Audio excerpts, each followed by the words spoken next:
बिस्मिल्लाहिर्रहमानिर्रहीम अस्सलाम वालेकुम dear students, how are you? I hope you'd be fine. This is exercise 4A। हमने start किया था इसमें क्वेश्चन नंबर 1 और 2 कंप्लीट कर लिया था। आज हम करने वाले हैं क्वेश्चन नंबर 3, जो कि बड़ा ही इंटरेस्टिंग है। दिखने में थोड़ा सा खौफनाक लगता है बट इट्स वेरी इंटरेस्टिंग। ठीक है, स्टार्ट करते हैं। सबसे पहले समझते हैं कि यहाँ पर हमसे क्या कहा जा रहा है। हमसे कह रहे हैं फाइंड दी HCF ऑफ, यहाँ पर हमें 3 नंबर्स दिए हुए। कैसे पता चला 3 नंबर्स हैं? नंबर्स तो बहुत सारे हैं। तो बच्चों यहाँ पर जो कॉमास है ना, उससे हमें पता चलेगा कि हमारे पास यहाँ पर कितने नंबर्स हैं।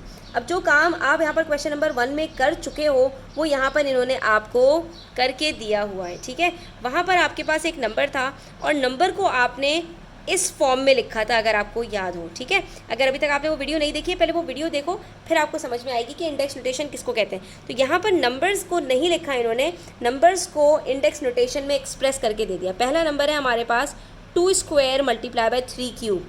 दूसरा नंबर है हमारे पास 2 square multiply by 3 square multiply by 5। और तीसरा नंबर है हमारे पास 3 स्क्वायर मल्टीप्लाई बाय 5। ठीक है, हमने क्या करना है, पहले इन नंबर्स को हम एक्सपेंड करके लिखेंगे। ये जो इंडेक्स नोटेशन फॉर्म में इन्होंने कॉन्ट्रैक्ट करके लिख दिया है ना, नंबर्स को छोटा कर दिया है, हम इसको पहले एक्सपेंड करेंगे और फिर देखेंगे कि कौन कौन से फैक्टर्स बार बार रिपीट हो रहे हैं, यानी कि तीनों नंबर्स के अंदर आ रहे हैं। अब मैं आपको अगर बताऊं आपकी आसानी के लिए, तो यहाँ पर 2 स्क्वायर 4 को कहते हैं और 3 का क्यूब 27 है। तो अगर आप 27 को 4 से मल्टीप्लाई करोगे तो आपके पास यहाँ पर आंसर आएगा 108, यानी कि हमारे पास जो पहला नंबर है वो 108 है। दूसरे नंबर की बात करें तो 2 का स्क्वायर होता है 4, 3 का स्क्वायर होता है 9, 4 9 जार 36। ठीक है, 36 को आप मल्टीप्लाई कर दो 5 से, आपके पास आंसर आ जाता है 180। तो ये आपके पास 180 है। और तीसरा नंबर आपके पास क्या है, 3 3 जार 9, 9 5 जार 45। तीसरा नंबर आपके पास 45 है, इसलिए कंफ्यूज होने की ज़रूरत नहीं है। अब इसी तरह से आपके पास क्वेश्चंस आएंगे, आपका कॉन्सेप्ट बिल्कुल क्लियर होना चाहिए। तो 2 स्क्वायर मल्टीप्लाई बाय 3 क्यूब, इसके अंदर क्या कॉमन है, इसके साथ और इसके साथ। तीनों में जो नंबर्स कॉमन होंगे वो हमारे पास हाईएस्ट कॉमन फैक्टर में आएगा, वो HCF कहलाएगा। तो चलिए करते हैं इस तरह से क्वेश्चन को। स्टेप बाय स्टेप आपने फॉलो करना है बच्चों, कहीं भागने की ज़रूरत नहीं है। सबसे पहले तीनों नंबर्स को अलग अलग करके आपने एक्सपेंड करना है। कैसे? 2 के इस पावर 2 का मतलब क्या है, 2 2 हैं, और 3 की पावर 3 का क्या मतलब है, 3 3 हैं। तो हमने इसको एक्सपेंड कर दिया। 2 की पावर 2 का मतलब है अगेन 2 2 हैं, 3 की पावर 2 का मतलब है 2 3 हैं और 1 5 है। फिर 3 की पावर 2 का मतलब है यहाँ कोई 2 नहीं है, सिर्फ 2 3 हैं और 1 5 है। अब हमने देखना है कि तीनों में कौन कौन से कॉमन फैक्टर हैं। यहाँ पर 2 2 हैं लेकिन यहाँ कोई 2 नहीं है, तो 2 छोड़ दीजिए। यहाँ पर तीनों में 3 आ रहा है, इसको सर्कल कर दो। जो फैक्टर्स तीनों में आएंगे वही HCF बनेंगे, उसके अलावा नहीं। फिर से ये 3 तीनों में आ रहा है, तो ये हमने फिर से यहाँ पर लिख दिया। फिर ये 3 5 और 5, इसमें कुछ कॉमन नहीं है, तो हमारे पास यहाँ पर इन तीनों नंबर्स के अंदर HCF में क्या आएगा, 3 multiply by 3 which is equals to 9। तो ये हमारे पास HCF है। और अगर आप डायरेक्टली करना चाहते हो तो आपने सिर्फ और सिर्फ ये देखना है कि यहाँ पर 2 स्क्वायर है, यहाँ पर 2 स्क्वायर है, क्या यहाँ पर कोई 2 है, तो हमने ये 2 स्क्वायर को छोड़ दिया। यहाँ पर 3 क्यूब है, यहाँ पर 3 स्क्वायर है और यहाँ पर 3 स्क्वायर है। तो इन तीनों में क्या कॉमन है, जो सबसे छोटा नंबर कॉमन होगा तीनों में वो आपका HCF होगा। यहाँ पर भी 2 है, यहाँ पर भी 2 है और यहाँ पर 3 है, तो इन तीनों में सबसे छोटा 2 है, तो ये हमारे पास 3 का स्क्वायर कॉमन हो जाएगा। और 5 इन दोनों में है, इसमें नहीं है, तो 5 को हम छोड़ देंगे। और 3 का स्क्वायर जब करेंगे तो आंसर 9 आता है। तो इसका मतलब है कि हम इस तरह से भी फाइंड आउट कर सकते हैं और इस तरह से भी फाइंड आउट कर सकते हैं। इसी तरह से पार्ट 2 देखिए। पार्ट 2 में आपके पास 2 multiply by 3 square multiply by 5 है। यहाँ पर सिर्फ 5 स्क्वायर है और यहाँ पर 2 cube multiply by 3 multiply bye 5। बगैर एक्सपेंड किए हम बता सकते हैं कि इसमें इन तीनों में ना कोई 2 कॉमन है, ना कोई 3 कॉमन है, सिर्फ एक 5 कॉमन है। और 5 को अगर हम देखें तो यहाँ एक 5 है, यहाँ 2 5 है और यहाँ पर भी एक 5 है। इसका मतलब है सिर्फ एक 5 हमारे पास कॉमन आएगा। एक्सपेंड करके देखते हैं कि एक ही 5 कॉमन आ रहा है या नहीं। तो इसको हमने लिखा 2 मल्टीप्लाई बाय 3 स्क्वायर का मतलब है 2 3 और मल्टीप्लाई बाय 5 का मतलब है एक 5। फिर 5 स्क्वायर का क्या मतलब है, 2 5।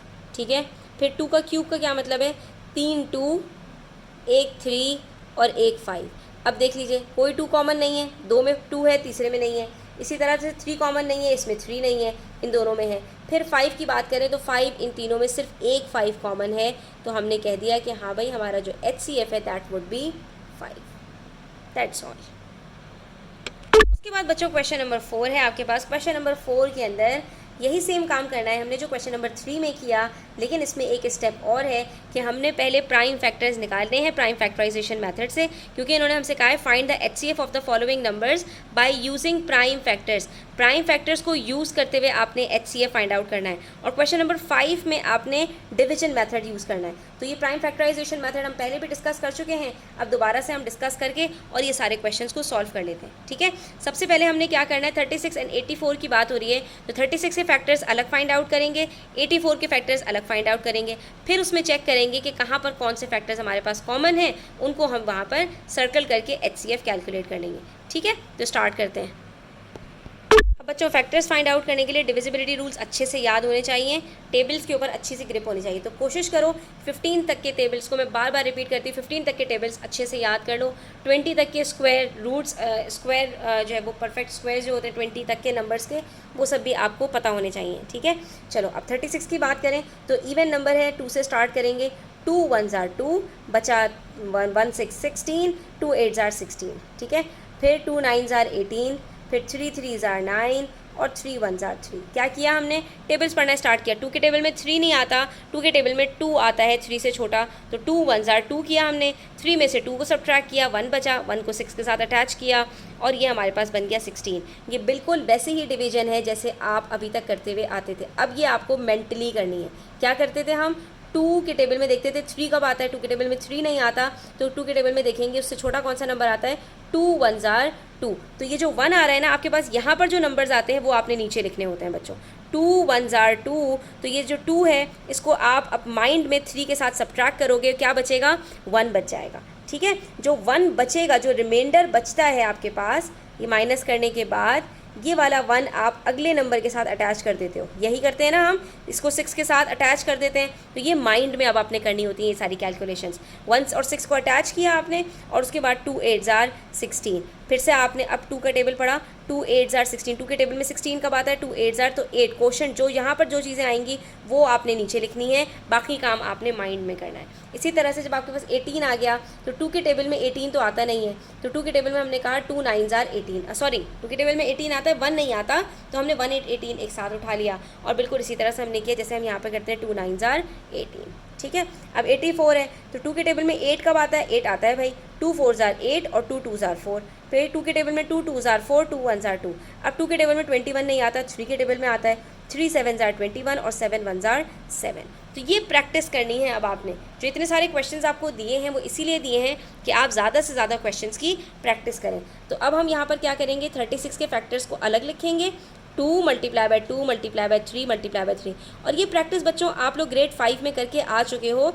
अब क्या है, बड़े बड़े नंबर्स आपके पास आएंगे, तो उसी को आपने अब आगे करना है। तो अब यहाँ पर आप देखो बच्चों, बहुत सारे हमें कॉमन फैक्टर्स नज़र आ रहे हैं। पहला 2 भी कॉमन, दूसरा 2 भी कॉमन, तीसरा 3 कॉमन, और 3 और 7 कॉमन नहीं है। तो HCF में हमारे पास 3 नंबर्स आएंगे, 2 2s are 4, 3s are 12, और ये हमारे पास HCF हो जाएगा।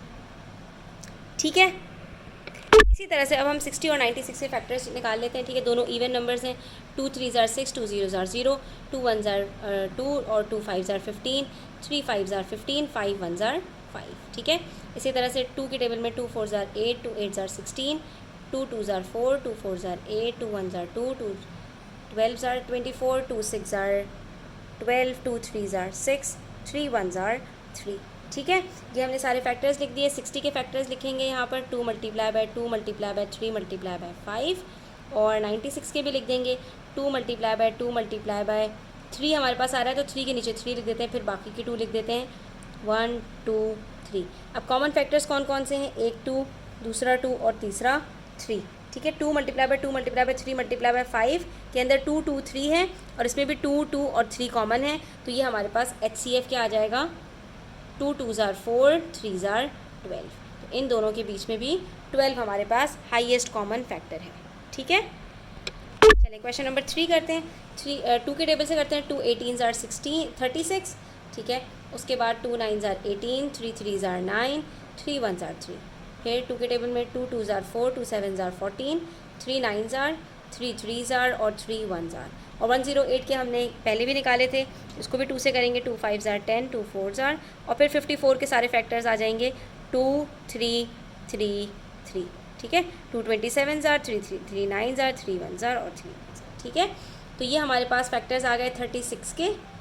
2 2 जार 4, 3 जार 12, 3 जार 36। और उसके बाद 54 के फैक्टर्स में 2 multiply by 3 multiply by 3 multiply by 3। और 108 के फैक्टर्स में 2 multiply bye 2 multiply by 3 multiply by 3 multiply by 3। इसके अंदर एक 2 कॉमन है तीनों में, फिर दूसरा 2 कॉमन नहीं है, उसको छोड़ देंगे। फिर हमारे पास एक 3 कॉमन है और फिर एक और 3 कॉमन है। ठीक है, तो इसका HCF क्या आएगा हमारे पास, 2 multiply by 3 multiply by 3 which is 18। ठीक है, ये हमारे पास इसका HCF आ गया। इसी तरह से नेक्स्ट क्वेश्चन के अंदर हमारे पास 27 और 36 से हम पहले ही फैक्टर्स निकाल चुके हैं। ठीक है, तो वही सारे लिख देंगे। 45 के फैक्टर्स निकाले तो 3 के टेबल में आता है ये 3 1 जार 3, 1 5 15 बच गया, 3 5 जार 15, 3 5 जार 15 और 5 1 जार 5। तो ये फैक्टर्स हमने निकाल लिए। यहाँ पर 27 के फैक्टर्स हैं 3 मल्टीप्लाई बाय 3 मल्टीप्लाई बाय 3। 36 के फैक्टर्स हैं 2 multiply by 3 multiply by 3 multiply bye 2। और 45 के फैक्टर्स हैं 3 मल्टीप्लाई बाय 3 मल्टीप्लाई बाय 5। अब अगर आप गौर से देखो तो एक 3 कॉमन है और दूसरा 3 कॉमन है, तो 3 3 जार 9 हमारे पास इसका HCF 9 आ जाएगा। ठीक है, इसी तरह बस हमने आगे बढ़ते जाना है। ठीक है, 2 के टेबल में 42 जार, 21 जार, 3 7 जार, 7 1 जार। ठीक है, फिर 2 6 jar 12, 2 33 jar, 3 11 jar, 11 1 jar, 2 7 jar 14, 2 8 jar 16, 2 3 jar 6, 2 9 jar 18 और फिर 3 13 जार और 13 1 जार। ठीक है, तो हमारे पास 84 के फैक्टर्स क्या हैं, 2 इंटू 2 इंटू 3 इंटू 7। 132 के फैक्टर्स क्या हैं, 2 इंटू 2 इंटू 3 इंटू 11। और 156 के फैक्टर्स क्या हैं, 2 इंटू 2 इंटू 3 इंटू 13। इन सब में 2 2 और 3 ये तीनों में कॉमन है, तो हमारे पास इसका HCF आएगा 12। ठीक है, अब जो नंबर्स हैं वो अच्छा, अब यहाँ पर बच्चों हमारे पास जो तीनों नंबर्स हैं ना नेक्स्ट पार्ट के अंदर, उसमें तीनों के लास्ट में 5 और 0 आ रहा है, तो हम इसको 5 से डिवाइड करेंगे, ज़्यादा बेटर है। ठीक है, तो अब यहाँ पर 5 2 जार 10 और फिर 25 बचा, 5 5 जार 25, 5 5 जार 25, 5 1 जार 5। ठीक है, फिर दोबारा 5 के टेबल से करेंगे तो 5 9 जार 45, 25 बचा, 5 5 जार 25, फिर 5 1 जार 5, 45 बचा, 5 9 जार और 19 1 जार। और फिर 5 के टेबल से करें 5 1 जार 5, फिर 15 बच गया, 5 2 जार 10, 26 बच गया, फिर 2 13 जार और 13 1 जार। ठीक है, ये हमारे पास फैक्टर्स आ गए। अब हमने इनके कॉमन फैक्टर्स फाइंड आउट करने हैं। तो 125 के फैक्टर्स हैं हमारे पास 5 इंटू 5 इंटू 5। 475 के फैक्टर्स हैं 5 इंटू 5 इंटू 19। और 650 के फैक्टर्स हैं 5 इंटू 5 इंटू 2 इंटू 13। इसके अंदर हमारे पास 5 और 5 कॉमन है, तो HCF क्या होगा 25। ठीक है, अब उसके बाद हमारे पास ये 3 नंबर्स हैं, इसके भी हम फैक्टर्स फाइंड आउट कर लेते हैं। 2 से डिवाइड हो जाएगा। ठीक है, 2 5 जार 10, 2 1 जार 2, फिर 5 + 1 3 होता है, 3 के टेबल में आ जाएगा, 3 1 जार 3, 21 है, 3 7 जार और 17 1 जार। ठीक है, फिर ये 5 के टेबल में आ जाएगा, 5 1 जार 5, 5 1 जार 5, 45 बचा, 5 9 जार। ठीक है, तो ये हमारे पास 5 के टेबल में आ गया। उसके बाद हम यहाँ पर अगर देखें 119, तो 3 के टेबल में नहीं आता, ना 5 के टेबल में आता है, लेकिन 7 के टेबल में आता है। कैसे पता चला, 9 को डबल किया, 18 आंसर आया, 18 को 11 के साथ सब्ट्रैक्ट किया तो आंसर 7 आ गया। तो इसका मतलब है 7 के टेबल में आएगा। तो 7 1 जार 7, 11 - 7 4, 49 और 7 7 जार 49, फिर 17 1 जार 17। फिर हमारे पास जो 3 की टेबल से जाएगा ये 3 1 जार 3, 3 1 जार 3, 27 बचा, 3 9 जार 27। तो 119 जो आया फिर से हमारे पास 7 इंटू 17 हो जाएगा। ठीक है, अब यहाँ पर हम इनके कॉमन फैक्टर्स लिख देते हैं। 102 is equals to 2 multiply by 3 multiply by 17। 595 is equals to 5 multiply by 7 multiply by 17। और 357 is equals to 3 multiply by 7 multiply by 17। तो इन तीनों में हमारे पास क्योंकि सिर्फ एक 17 कॉमन है, तो HCF हमारे पास 17 हो जाएगा। ठीक है, उसके बाद जो नेक्स्ट क्वेश्चन है बच्चों, क्वेश्चन नंबर 5, उसमें भी हमने HCF फाइंड आउट करना है, लेकिन वो डिवीजन मेथड से करना है। अब डिवीजन मेथड से कैसे करते हैं ये भी आप ग्रेड 5 में सीख चुके हो, इसको हम दोबारा से रिपीट कर लेते हैं। ठीक है, अब देखो नाम से पता चल रहा है कि इसके अंदर डिवीजन मेथड आपने यूज़ करना है। तो इसके अंदर आपने क्या करना है, अगर आपके पास दो नंबर्स हैं तो जो बड़ा नंबर है उसको आप डिवीजन के अंदर रखें यहाँ पर, ठीक है, और जो छोटा नंबर है उसको बाहर रखें, ठीक है। अब हमने यहाँ पर 300 का टेबल पढ़ना है, तो 300 के टेबल में पहला डिजिट 3 का उठाओ और ये 39। 300 के टेबल में 39 कब आता है, 3 13 जार 39 होता है। तो हम यहाँ पर क्या करेंगे, 300 को 39 से मल्टीप्लाई करेंगे और हमारे पास आंसर आ जाएगा 3900, ठीक है।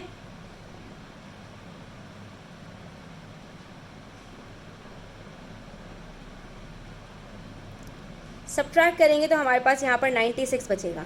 अब 300 के टेबल में 96 नहीं आता, तो अब आपने क्या करना है, जो आपके पास डिवाइज़र होगा उसको आपने नया डिविडेंड बनाना है, ठीक है। अब हमने यहाँ पर 300 लिख दिया। अब 96 के 100 3 जार 300 होता है, तो 96 को भी हम 3 से मल्टीप्लाई कर देते हैं। 96 multiply by 3 is equals to 288। फिर से सब्ट्रैक्ट करेंगे तो हमारे पास यहाँ पर 12 बच जाएगा। 12 बच गया। अब 96 के टेबल में 12 नहीं आता, जैसे ही रिमाइंडर आएगा वैसे ही जो आपके पास लास्ट डिवाइज़र होगा उसको आप नया डिविडेंड बना देंगे, यहाँ तक कि आपके पास आंसर 1 आ जाए। अब 12 के टेबल में 96 आता है, कब आता है, तो 12 6 जार 96, सॉरी 12 8 जार 96।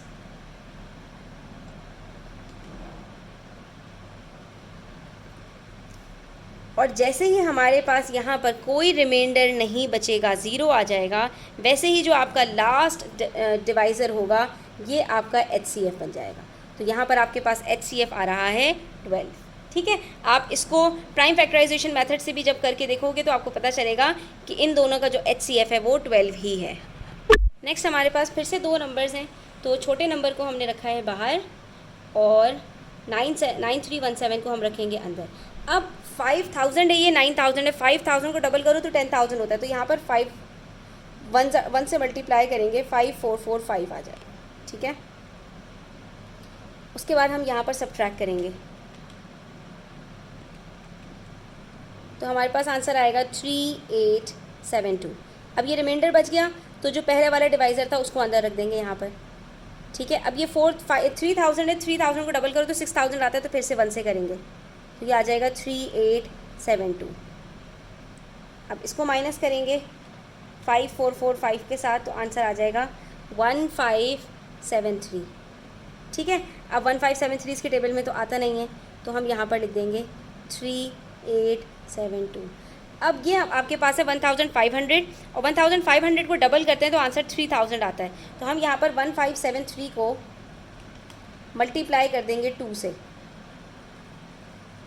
तो हमारे पास आंसर आएगा 3146, ठीक है। माइनस करेंगे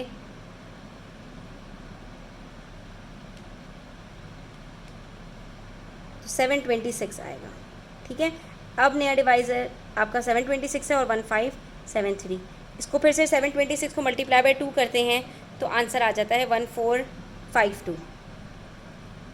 कभी कभी ये कैलकुलेशंस काफ़ी लेंदी भी हो जाती हैं, इसलिए परेशान होने की ज़रूरत नहीं है, ठीक है। अब ये 121 बचा यहाँ पर आपके पास, आपने अंदर ये वाला डिवाइज़र रख देना है 726, ठीक है। अब 121 है, 121 को डबल करते हैं तो 242 आता है, ठीक है। तो अब यहाँ पर 7 है और यहाँ पर 1 है, तो हम यहाँ पर इसको 7 से मल्टीप्लाई करके देख लेते हैं, या हम इसको 121 को 6 से मल्टीप्लाई कर लेते हैं, तो 6 से हम मल्टीप्लाई करेंगे तो हमारे पास आंसर आ जाएगा 726, और ये यहाँ पर कम्प्लीटली डिवाइड हो गया। तो ये जो आखिरी आपके पास डिवाइज़र बचा है ये आपका HCF हो जाएगा, ठीक है। ये हमारा काम कंप्लीट हो गया है यहाँ पर।